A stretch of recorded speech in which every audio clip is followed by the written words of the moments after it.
Hey guys, what's up? This is Shan Heather, and in this video we are going to do a camera performance comparison between Huawei P20 Pro and HTC U12 Plus smartphones. So in this video we are going to have a look on few of the images and videos captured on these two smartphones side by side, and you will decide by yourself that which device performs better when it comes to imaging.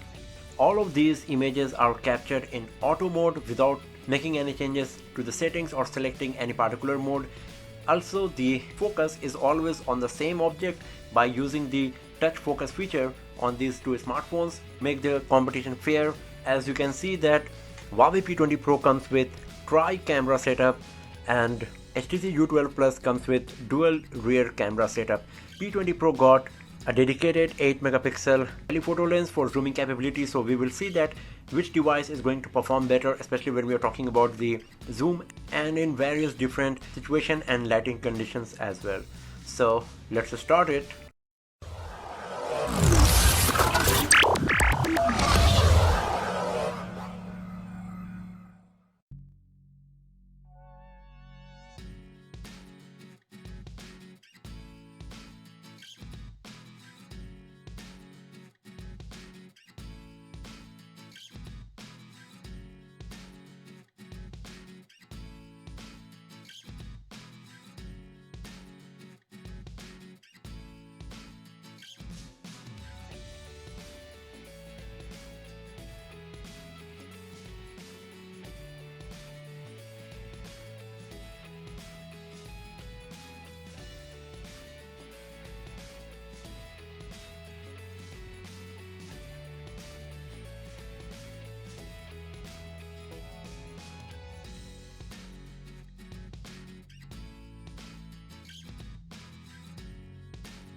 That's all for now, friends. Which device you think performed better in terms of camera performance? Feel free to share your feedback and thoughts in the comment section below, and do not forget to subscribe the channel for more videos, tips and tricks and hands-on reviews like this. I'll see you guys next time in another video. Have a nice day.